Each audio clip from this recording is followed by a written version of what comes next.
حسین میرے غریب حسین حبیب خدا خاتم الانبیاء صلوات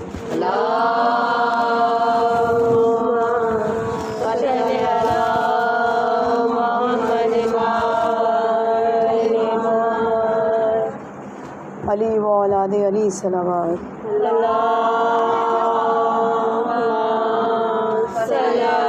کسی بچے کو بھی ڈھول پکڑ کے خوشنود امام زمانہ بلند ترین صلوات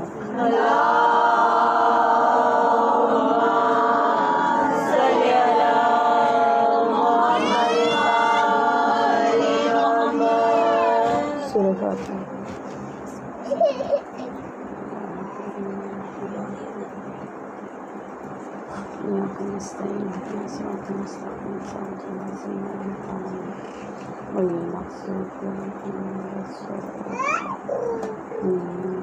والے دیگر صلوات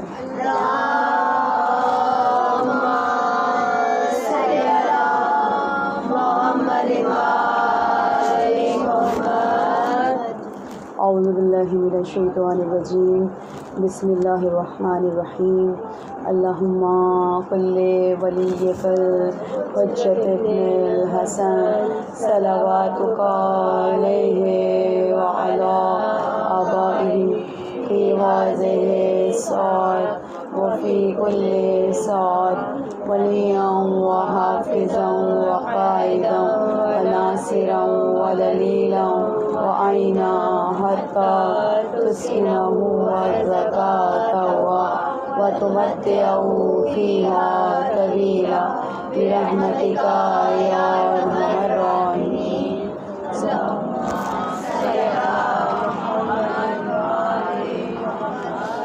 بسم اللہ الرحمن الرحیم الحمد للہ رب العالمین الصلاۃ والسلام علی اشرف الانبیاء المرسلین خیر المبشرین ومنذرین والشفیع المذنبین المخاطب بطہ یاسین النبی المؤید ورسول المسدد ابی القاسم محمد.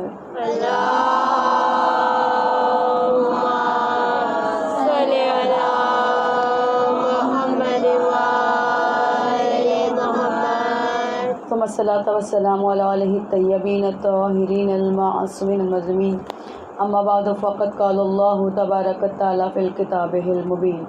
بسم اللہ الرحمن الرحیم رب اشرح لی صدری ویسر لی امری واحلل عقدۃ من لسانی یفقہوا قولی یا مقلب القلوب ثبت قلبی علی دینک.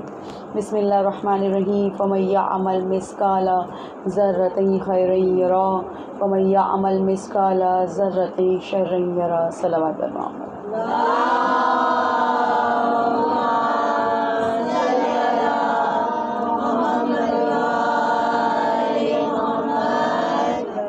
السلام علیکم ورحمۃ اللہ وبرکاتہ.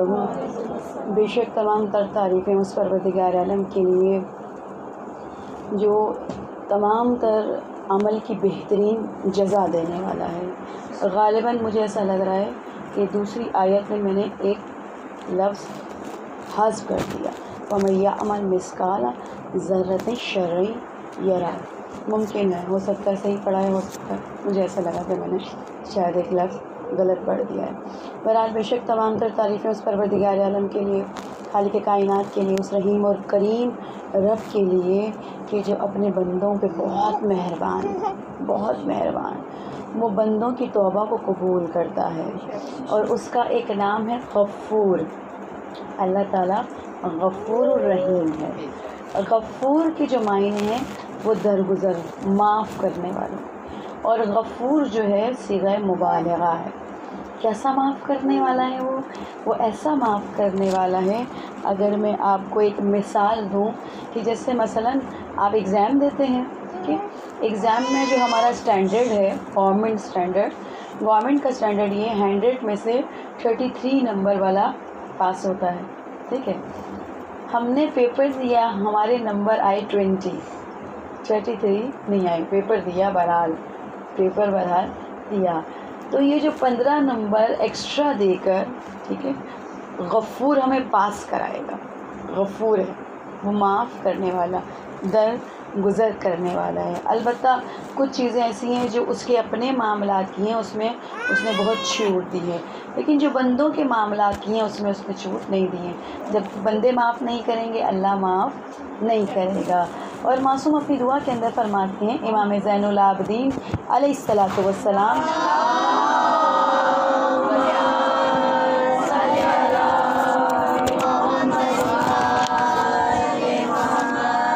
امام کی دعائیں مناجات اور 14 مناجات ہیں. جن لوگوں نے مطالعہ کیا ہوگا انہوں نے لطف اٹھایا ہوگا, بہت خوبصورت. اگر آپ گفتگو نہیں کریں تو مہربانی ہوگی.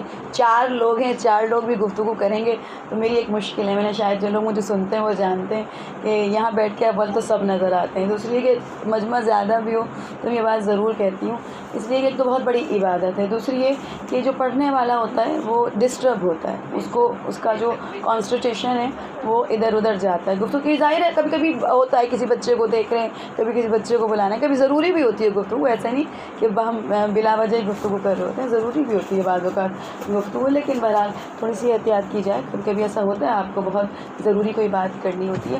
پروردگار عالم ہماری توفیقات میں اضافہ فرمائے. امام کی ایک دعا ہے, دعا توبہ کرنے والوں کی دعا, بہت خوبصورت. اس کے مجھے جو اس کی انڈیکس پڑھیں, اس کے جو القابات لکھے ہوئے ہیں, مطلب جو دعاؤں کے نام لکھے ہوئے ہیں بہت ہی خوبصورت ہیں. راجعین کی دعا, شاکرین کی دعا, راغبین کی دعا, توابین کی دعا, وہ دعاؤں کے نام ہی بڑے خوبصورت ہیں. امام فرماتے ہیں اس دعا کے اندر, وہ امات قلبی, میرے قلب کو مار دیا, میرے قلب کو مار دیا, مردہ کر دیا, عظیم الجنایتی, عظیم گناہوں نے. انسان کا دل مردہ ہو جاتا ہے, آپ جانتے ہیں نا, امام جعفر صادق فرماتے ہیں جب انسان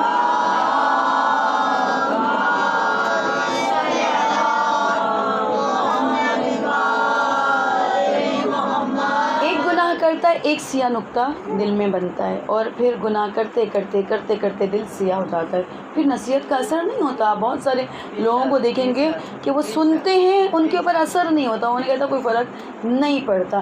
جب یہ دل مردہ ہو جاتا ہے تو کیا خدا اس کو زندہ کرتا ہے؟ ہاں, زندہ کرتا ہے. امام اسی دعا میں کہتے ہیں, فَأَحْيَهِ بِتَوْبَةٍ مِّنْهُ, اے بار الہ توبہ کی توفیق سے اس کو زندہ کر دے. جو دل کا سیاہ ہو گیا, دیکھیں ہر چیز کا ایک علاج ہے نا, ہر چیز کا علاج ہے. اگر انسان گناہوں سے اپنے دل کو سیاہ کر دے تو بالکل ایسے ہی جیسے اس کو کینسر ہو جائے, بالکل ایسے ہی ہے. اور یہ کینسر گناہوں کا کینسر ہے, اتنی جلدی دعائیں اثر نہیں کرتی. میں کتاب پڑھ رہی تھی, عنوان عاشورہ, شہید باقر صدر کا ایک مقالہ تھا, اس میں بڑا خوبصورت مقالہ تھا. شہید باقر صدر کہتے ہیں کہ جتنی بیماری گہری ہوتی ہے علاج بھی اتنا ہی گہرا اور دقیق ہوتا ہے. تو بعض اوقات چھوٹی بیماری ہوتی ہے, چھوٹا علاج ہوتا ہے, دقیق بیماری ہوتی ہے تو دقیق علاج ہوتا ہے. اور توبہ آسان نہیں ہے. معصوم فرماتے ہیں, میرے مولا فرماتے ہیں کہ توبہ سے بہتر گناہوں سے پرہیز ہے. بہتر یہ ہے کہ تم گناہوں سے پرہیز کرو, اس سے یہ کہ توبہ کرو. البتہ ہم فرماتے ہیں کہ توبہ کی توفیق ہو, توبہ ہو جائے. اور توبہ یہ نہیں ہے کہ آپ کان کھینچیں اور کلے کھینچیں اور 2 تھپڑ ماریں یا تسبیح گھما لیں. تسبیح گھمانا توبہ نہیں ہے, فقط استغفار کہہ دینا توبہ نہیں ہے. امام شرائط بیان کرتے ہیں, توبہ کی شرائط ہیں. خبردار, جب بھی توبہ کے بارے میں سوچو شدید شرمندگی شدید. کبھی کبھی ایسا ہوتا ہے نا, ہم کوئی گناہ کرتے ہیں اور نہیں کرنا چاہتے, ہو جاتا ہے, دل میں اس تکلیف کو محسوس کرتے ہیں نا. یہ جو تکلیف آپ محسوس کرتے ہیں, یہ جو فیلنگز آپ کی ہیں, اللہ اس فیلنگز کو پسند کرتا ہے. کہا جب توبہ کا ارادہ کرو ایسی فیلنگز ہو, فقط یہ نہیں کہ اللہ معاف کرے, ہم تو یہ کرتے نہیں, ہم تو یہ کریں گے نہیں. یہ لفاظی خدا کو نہیں چاہیے, کیونکہ خدا دلوں کے حال کو جانتا ہے, قلب کے حالات کو بہتر جاننے والا ہے. خدا کہتا ہے کہ جب تم توبہ مانگنا چاہو, سب سے پہلا کام کیا کرو, تم نے کر دیا ہے اس پہ شدید ندامت ہو. اگر آپ نے کہیں پیسے رکھے ہوں, کسی نے کہا یہاں نہیں رکھنے, کروڑ روپے آپ نے رکھے ہوں اور وہ چوری ہو جائیں, ٹھیک ہے, تو کتنا پچھتاوا ہوگا کہ کاش اس کی بات مان لی ہوتی, یہاں نہ رکھے ہوتے. ایمان ان کروڑوں سے زیادہ ہے, انسان کا ایمان ان کروڑوں روپیوں سے بہت زیادہ ہے، بہت زیادہ. ایمان کو امام نے کہا تھا یہاں نہیں رکھنا، اور ایمان چوری ہو گیا، ایمان ہمارا چور. شدید ندامت. پھر آئندہ نہ کرنے کا فیصلہ. آپ کا فیصلہ اتنا پختہ ہونا چاہیے، آئندہ نہ کرنے کا فیصلہ. یہ جو ہمارے فیصلے اکثر ٹوٹ جاتے ہیں. دیکھیں اگر انسان غور کریے، جو ہم نیکیاں کرتے ہیں بعض اوقات ہم اپنی نیکیوں کے اوپر جو ہے وہ بہت فخر ہونے لگتا ہے، بہت ہم سمجھتے ہیں کہ ہم بہت اچھا کر رہے ہیں، ہے نا. کوئی عبادت گزار ہے وہ سمجھتا ہے کہ میں مجھ جیسی. مثلا کبھی کبھی میں بات کرتی ہوں، سنتی ہوں لوگوں کی گفتگو، تو اندازہ ہوتا ہے کہ لوگ کیسے سوچتے ہیں. مثلا کبھی روزوں کی بات ہوتی ہے کہ بھئی آج روزہ، ہاں روزے تو جیسے ہم نے رکھے ویسے تو کسی نے رکھے ہی نہیں. جیسی ہم نماز پڑھتے ہیں ویسے تو کوئی پڑھتا ہی نہیں. یہ تو اب گھٹنے جواب دے گئے. جیسے ہم عزاداری کرتے تھے ویسے تو کوئی کرتا ہی نہیں ہے. یہ جو جملہ ہے یہ اللہ کو پسند نہیں ہے. جیسی میں ہوں ویسی تو کوئی ہے نہیں. اللہ خلوص کو پسند کرتا ہے. ٹھیک ہے. جب قیامت میں اعمال ہوں گے تو وہ اعمال گنے نہیں جائیں گے. ٹھیک ہے. کوانٹٹی نہیں ہوگی، کوالٹی ہوگی. کوالٹی خدا اعمال کو تولے گا، اور تولے گا تو کیا دیکھے گا؟ خلوص دیکھے گا. اور خلوص کیسے ہوگا؟ اگر آپ اللہ جو بھی کام کریں اللہ کی مرضی کے لیے کریں. کوئی بھی کام، آپ ایک درود پڑھیں اللہ کی مرضی کے لیے پڑھیں. آپ ایک نعرہ لگائیں اللہ کی مرضی کے لیے لگائیں. ایک آپ سلام پڑھیں اللہ کی مرضی کے لیے پڑھیں. دعا پڑھیں اللہ کی مرضی کے لیے. نہیں دیکھیں لوگ کیا کہیں گے، نہیں دیکھیں لوگ مجھے کیا کہیں گے. مثلا خلوص کیسے آئے گا؟ اگر خلوص نہ ہو تو نقصان کیا ہوتا ہے. ٹھیک ہے. خلوص کیسے آئے گا؟ مثلا آپ یہ دیکھیں کہ مثلا یہ مجلس ہو رہی ہے، ٹھیک ہے، یہاں مجلس ہو رہی ہے، ٹھیک ہے، اور اس مجلس کا تبرک کا انتظام میں کرتی ہوں. میں نے کیا نہیں ہے، میں آپ کو مثال دے دوں. ٹھیک ہے. تبرک کا انتظام میں کرتی ہوں. پھر میں کان میں کسی کہتی ہوں آج میری طرف سے. یہ کیا ہے؟ یہ آپ نے خلوص کو برباد کر دیا. اللہ کو نہیں معلوم ہے آپ کی طرف سے، لوگوں کو کیوں بتاتے ہیں؟ لوگوں کو بتانے کی کیا ضرورت ہے؟ اللہ جانتا ہے، اللہ صلہ دینے والا ہے. کل ایک جگہ مجلس پڑھنے گئی، وہ خاتون نام بتا رہی تھی تو انہوں نے کہا فلاں، تو بنتے نہیں لکھا تھا، انہوں نے کہا بنتے یہ. میں نے جو ہے وہ کہا نہیں آپ نے نام نہیں لیا. آپ نے جس نیت سے فاتحہ پڑھائی اللہ کو نام نہیں معلوم؟ اللہ کو نام معلوم ہے. اللہ کو سارے ان کے جد کے نام بھی معلوم ہے. نہ بھی پڑھوائیں، نہ بھی نام لیں، اللہ جانتا ہے. اللہ نیتوں کے حال کو جانتا ہے. تو اللہ نیتوں کے اوپر ثواب دیتا ہے. تو کوشش کرے انسان کہ اپنے دل کے اندر درود پڑھتے گا محمد علی محمد.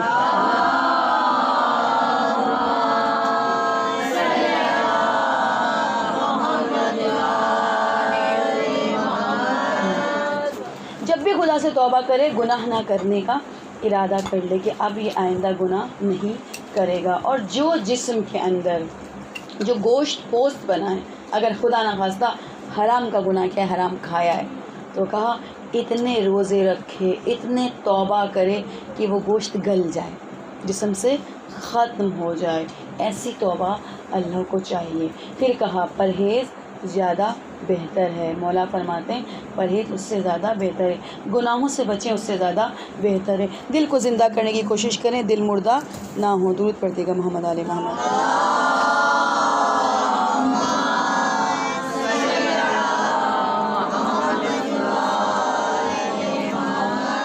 زندہ کرنے کے لیے کیا کریں؟ کوشش کریں آپ کا دل زندہ جب ہوگا جب آپ خلوص لے کر آئیں گے. ٹھیک ہے.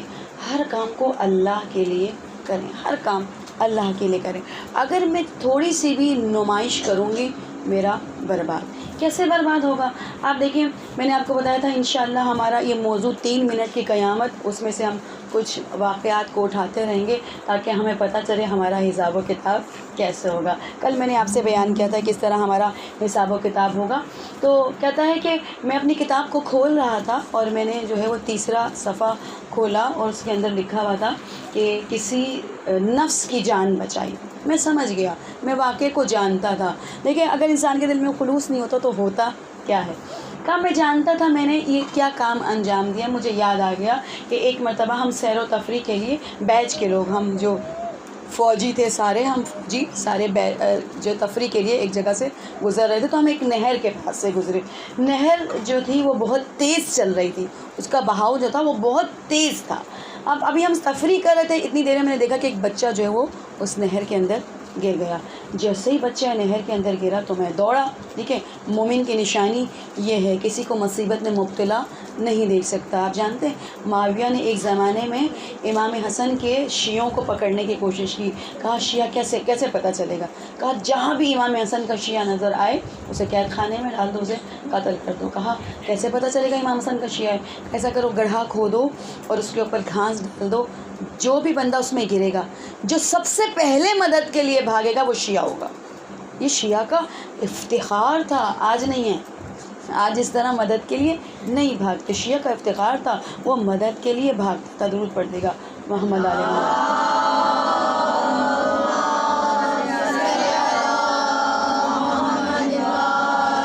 کہتا ہے جیسے ہی میں اس نہر میں چھلانگ لگانے نا, میرے دوستوں نے مجھے پکڑا. کہا اتنا تیز بہاؤ ہے اس کا, اتنا پریشر ہے اس کا, اگر تم گئے تو ممکن ہے تم مشکل میں پڑ جاؤ اور ممکن ہے تم بھی بہہ جاؤ, تم ملو نہ. لیکن میں بصدقے میں دریا کے پاس, اس نہر کے پاس کھڑا ہوا اور میں نے کہا پروردگار خلوص نیت سے تیری خاطر اس بچے کی جان بچانا چاہتا ہوں, مشکل میں ڈالتا ہوں اپنے آپ کو, اور میری نیت اسے بچانے کی, اور وہ اس بچے کو بچانے کی کوشش کرتا ہے. کیونکہ کہتا ہے میں تیراکی کے ہنر کو جانتا تھا اور میں جانتا تھا ڈوبنے والے کو کیسے بچایا جاتا ہے, اس کی میں نے ٹریننگ لی ہوئی تھی. میں بڑی مشکل سے اس بچے کو کنارے تک لے کر آیا. بہت مشکل مرحلہ تھا, اس کو ہم بچا پائے. میرے دوستوں نے میری مدد کی اور میں نہر سے باہر آ پایا. تو میں نے یہ اس بچے کی جان بچائی, اور انہوں نے, ماں باپ نے میرے جو ہے وہ ایڈریس کو نوٹ کیا, میرا نام پوچھا, تو اس نے کہا کہ واقعاً یہ تھا. تو کہتا ہے کہ اس سے پہلے کہ میں دوسرا پیج پلٹتا, یہ بہت بڑی نیکی تھی, معمولی نیکی نہیں تھی. قرآن کہتا ہے جس نے ایک نفس کو زندہ کیا اس نے انسانیت کو زندہ کیا. کہتا ہے میں پیج پلٹنے لگا, وہ میری نیکی غائب ہو گئی. میں تڑپ کے رہ گیا. میں نے کہا میں نے بڑی جان چوکھوں میں ڈال کر اس بچے کو بتایا تھا, میں نے خلوص سے کیا تھا. تم جانتے ہو, اور تم نے کہا ہے کہ خلوص سے کیا ہوا عمل ضائع نہیں ہوتا, خلوص سے کیا ہوا عمل باقی رہتا ہے. تم نے یہ کیا کیا, اس سارا عمل میرا کیوں غائب ہو رہا ہے؟ تو اس نے کہا کہ دیکھو, جب تم نے اس کا آغاز کیا تو بڑے خلوص سے کیا تھا. جب تم نے اس کو شروع کیا تھا, اس نیکی کو خلوص سے. امام فرماتے نیکی کرنا آسان, بچا کر رکھنا مشکل ہے. نیکی کرنا تو آسان ہے, بچا کر رکھنا مشکل ہے. کہا کہ کہتا ہے کہ میری جو کتاب تھی اس کتاب کو میں کھولتا تھا, ہر کتاب کے ساتھ ایک چھوٹی سی پکچر سی ٹائپ کی بنی ہوئی تھی, اس پہ کلک کرو تو جس طرح ہمارے موبائل میں ہوتا ہے پکچر پہ کلک کرو تو پوری مووی سامنے آتی تھی. اس نے مجھے پوری وہ مووی دکھائی کہ میرا آغاز کیسا تھا اور انجام کیا ہوا. کہا تم نے کی تو بہت صدق کے دل سے تھی, لیکن جیسے ہی تم جانے لگے, دوستوں کے ساتھ جانے گئے, تمہارے ذہن میں کیا چل رہا تھا؟ کہتا مجھے فلم دکھائی گئی, ذہن میں بتایا گیا, میرے ذہن میں چل رہا تھا میں نے تو بہت بڑا کام کیا, میں سوچ بھی نہیں سکتا تھا اتنا بڑا کام کر لوں گا, بہت بڑا میں نے کام کیا ہے. تو میں ذہن میں سوچ رہا تھا ان کے والدین کو چاہیے کہ یہ میرا نام جو ہے وہ جا کے نیوز میں دیں تاکہ لوگ آئیں, میرا انٹرویو ہو, تصویریں چھپیں چاروں طرف, ملک کے میئر جو ہے وہ ایک بھاری رقم تحفے کے طور پر لے کر آئیں, پورے مطلب میرے ایران میں میرے چرچے ہوں اس کام کے. چھوٹا موٹا تو کام نہیں کیا, بہت بڑا کام کیا ہے. تو کہا ہاں یہ میں نے سوچا تھا. کہا اگلے ہی دن جیسا تم نے سوچا تھا ویسا ہی ہوا, جیسا تم نے سوچا تھا ویسا ہی ہوا. میئر آیا, اس نے تمہیں بھاری رقم دی, تمہارے انٹرویوز ہوئے, تمہاری تصویریں جگہ جگہ, کیونکہ ایران والے بہت قدر کرتے ہیں اس کام کی, جگہ جگہ تمہاری تصویریں چھپ گئی. جو تم نے چاہا تھا وہ تمہیں مل گیا, دنیا میں جو چاہت تھی وہ مل گئی, اب آخرت میں کوئی صلہ نہیں ہے. امام جعفر صادق علیہ السلام فرماتے ہیں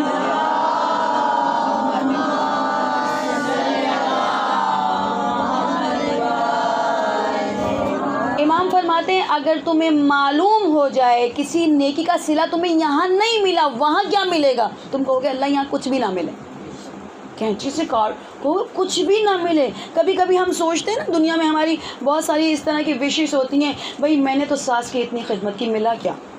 میں نے تو بہو کے ساتھ اتنا کیا, ملا کیا؟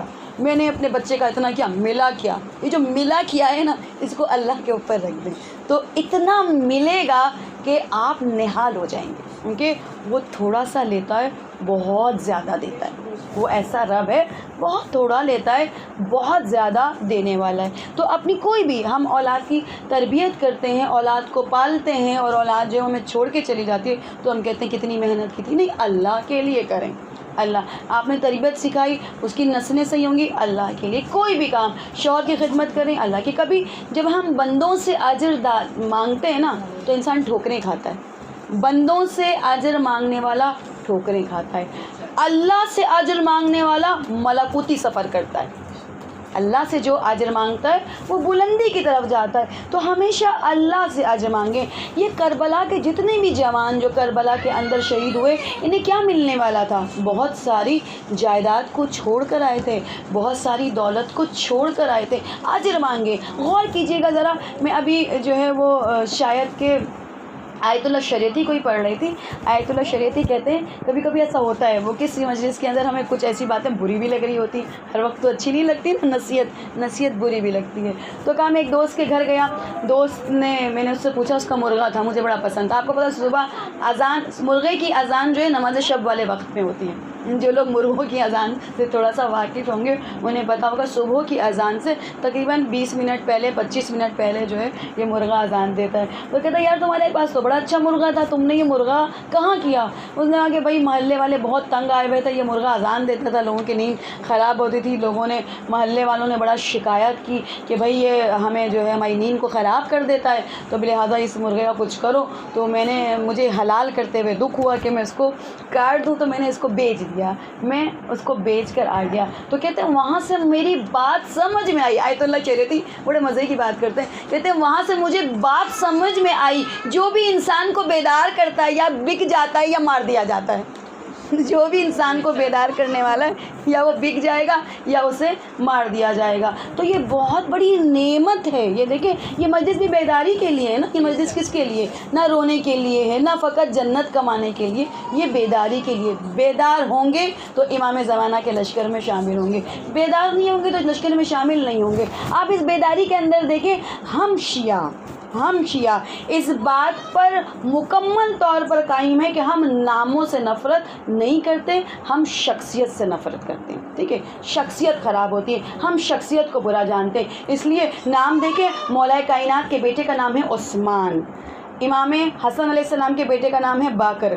ٹھیک ہے، ہم ناموں سے نفرت نہیں کرتے، کیوں؟ کیونکہ ہماری یہاں شخصیت غلط ہوتی ہے، نام غلط نہیں ہوتے۔ اسی لیے یہ لوگ نام نکالتے ہیں، ادھر ادھر کی دیکھتے نہیں ہیں اور نام کو سامنے لے آتے کہ نام اس کے اوپر ہے۔ جب مولا کائنات نے اپنے بیٹے کا نام عثمان رکھا تو امام نے کہا، یہ کہتے ہیں نا بیٹے کا نام عثمان اس لیے رکھا کہ وہ والے عثمان پسند تھے، نہیں، یہ بھی کہا کہ میں اس کا نام اپنے بھائی عثمان بن مظعون، جو مولا کے دوست بھی تھے اور بہترین صحابی تھے، اتنے بہترین صحابی تھے، آپ سوچئے کتنے بہترین ہوں گے۔ مولا نے کہا عثمان بن مظعون اپنے بھائی کے نام پر اس کا نام رکھ رہا ہوں، کتنے بہترین صحابی ہوں گے۔ تو کہا گیا نام میں کوئی غلطی نہیں ہے، لیکن ایک ایسا نام ہے، ایک ایسا نام جو دشنام ہو گیا، وہ دشنام ہو گیا، وہ نام یزید کا نام ہے، جس کو ہم آج بھی لعنت کرتے ہیں، ملامت کرتے ہیں۔ معنی غلط نہیں ہیں، یزید کے نام کے معنی غلط نہیں ہیں۔ اور آپ نہیں جانتے ہوں گے، یقیناً اکثریت بلکہ نہیں جانتی ہوگی، کہ امام کے کربلا کے جو شہید کے نام دیکھیں، ان میں ایک نام ہے یزید بن حسید، ہمدانی قبیلے کے ہیں، یزید نام ہے۔ ٹھیک ہے، اب یہ نام بتا رہا ہے، یہ نام درود پڑھتے گا محمد علی محمد پر، چل گیا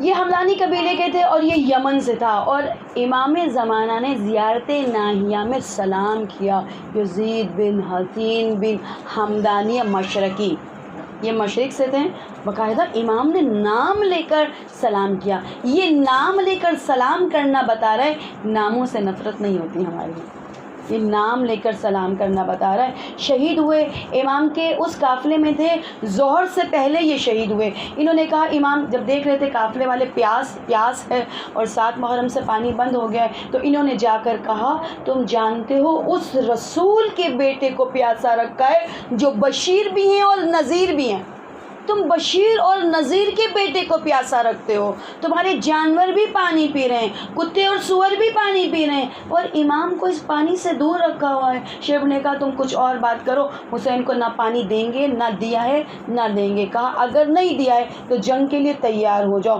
یاد رکھنا میں یزید بن حسین حمدانی ہوں، اور بہادر ترین تھے، بہت مشہور تھے، بہادری کے اندر بہت مشہور تھے۔ کہتے میری تلوار، میں جو ہوں عرب کا بہادر ترین انسان ہوں، اور میری تلوار آقا کی نصرت کے لیے اٹھے گی۔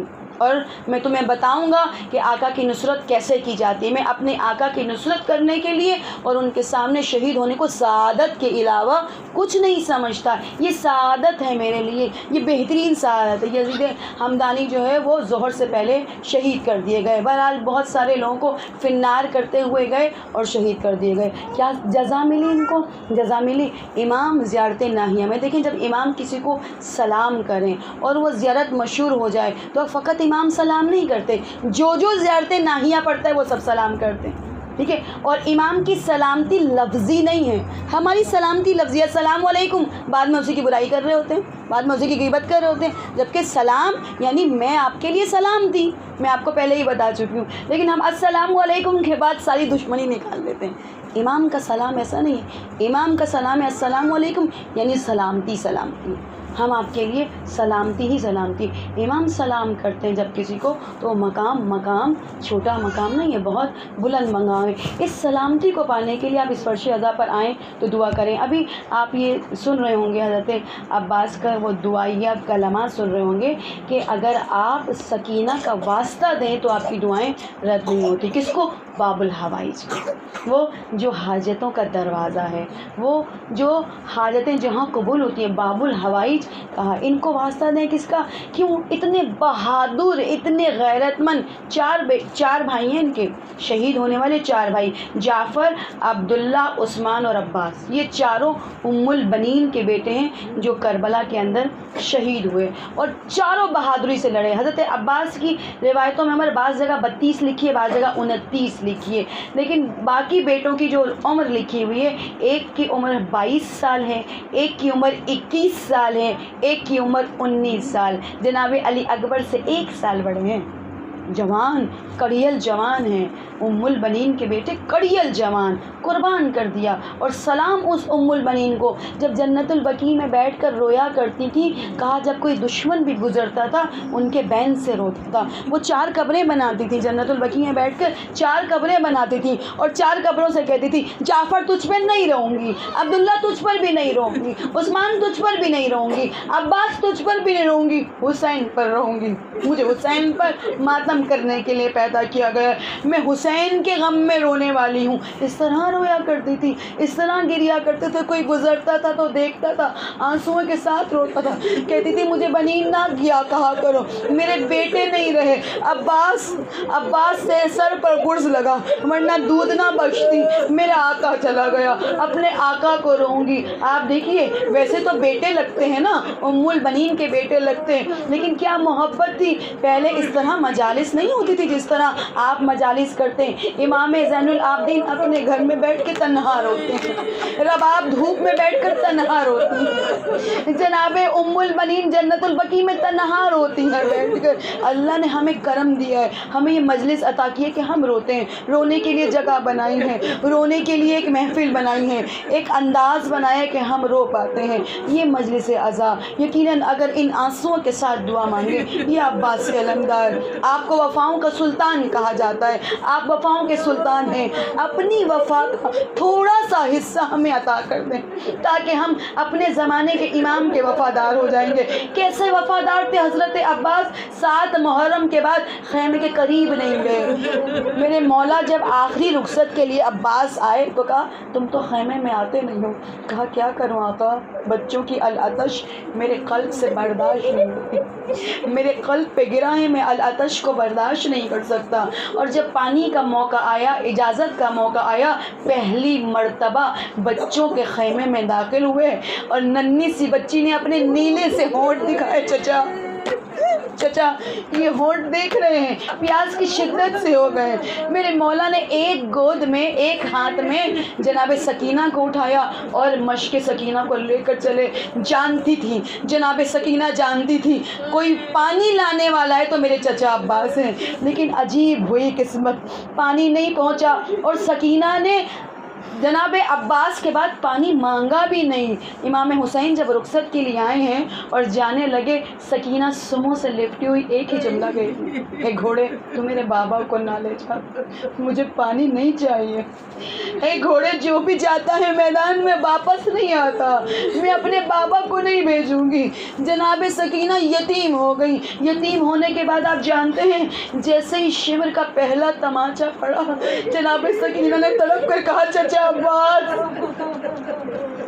چچا عباس آپ کہاں ہیں؟ کبھی بازار میں گزرتی تھی، تازیانہ لگتا تھا، جناب زینب کی زبان سے بھی عباس نکلتا تھا، جناب سکینہ کی زبان سے بھی عباس نکلتا تھا۔ کون سکینہ؟ ایک جگہ کھڑی ہوئی ہیں، شدت پیاس ہے، شدت پیاس ہے۔ ایک خاتون جو کوٹھے کے اوپر سے دیکھ رہی تھی نیچے آئی، جناب سکینہ نے کان میں کہا، پھوپھی اماں بہت پیاس لگی ہے، بہت پیاس لگی ہے۔ پانی کا کوزہ لے کر آئی، کہا بچی تم پانی پی لو، میرے مولا نے کہا ہے اسیروں کو پانی پلانے کا بڑا ثواب ہے، پانی پی لو، میری 3 دعائیں ہیں، 3 دعائیں تم سے کروانا چاہتی ہوں، ان 3 دعاؤں کو کر دینا۔ جناب زینب نے کہا سکینہ ابھی پانی نہیں پینا، پہلے آمین کہہ دینا، پہلے ان کی دعا کر دینا، پھر پانی پینا۔ کہا نہیں بچی کو پانی دینا، کہا نہیں ہم پہلے دعا کریں گے۔ کہا میری پہلی دعا یہ ہے، میری پہلی دعا یہ ہے، جس طرح تم اسیر ہوئے ہو، جس طرح تم دربدر ہو رہے ہو، اس طرح ہم دربدر نہ ہوں۔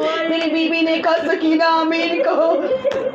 مجھے نہیں معلوم یہ جملے، یہ الفاظ میری بیوی کے دل پر کیسے گزر رہے تھے۔ سکینہ کی جانب دیکھ کر کہا، جناب سکینہ نہیں معلوم اس کا زخم آپ کے دل پر کیسے لگا۔ جناب سکینہ کی جانب دیکھ کر کہا، جس طرح یہ بچی یتیم ہوئی ہے، میرے بچے اس طرح یتیم، عجیب دنیا کی یتیمی، یتیم کے سامنے اپنے بچوں کو پیار نہ کرو۔ جناب سکینہ نے بھی یہی سیکھا تھا، جناب سکینہ نے بھی یہی دیکھا تھا۔ آپ جانتے ہیں جب سکینہ یتیم ہوئی تماچوں سے استقبال ہوا، اتنے تازیانے لگتے تھے جناب سکینہ کو۔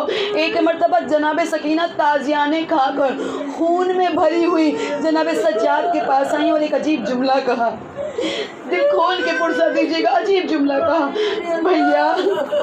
بھیا میرا ایک کام کر دیں گے؟ کہا کیا سکینہ؟ کہا بھیا شیور کو جا کے بتا دے میں یتیم، بھیا میرا شیور کو بتا دے میں یتیم۔ ہائے یتیمہ میرا سلام، ہائے یتیمہ میرا سلام، جس طرح یہ بچی یتیم ہوئی ہے۔ جناب سکینہ نے بھی دل کھول کے آمین کہا، یقیناً جیسی میں بدنصیب یتیم ہوئی ہوں ایسے کوئی بچہ یتیم نہ ہو۔ میرے بابا یتیموں سے ایسے پیار کرتے تھے کہ لوگ تمنا کرتے تھے کاش ہم بھی یتیم ہوتے، حسین کا پیار ملتا۔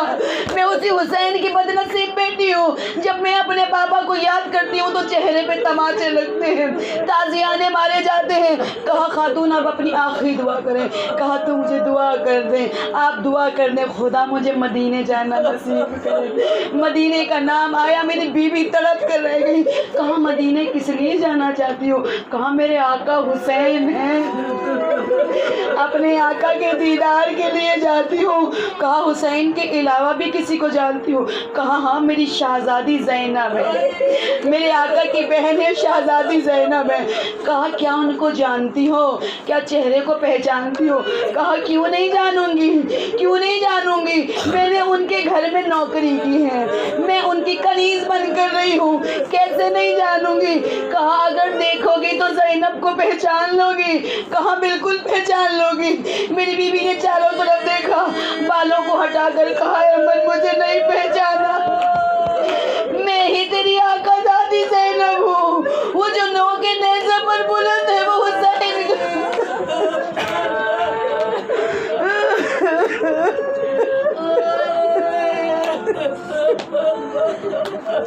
اے بھلے الہ تجھے واسطہ ہے محمد والے محمد کا، کربلا کا انتقام لینے والے کا واسطہ پروردگار امام زمانہ کے ظہور میں تاجیل فرما، ایمان کی زندگی ایمان کی موت عطا فرما۔ اے پروردگار جو بے اولاد ہیں ان کو اولاد صالح عطا فرما۔ بہت ہی مفصل دعا کی ہے حدیث قصہ کے بعد۔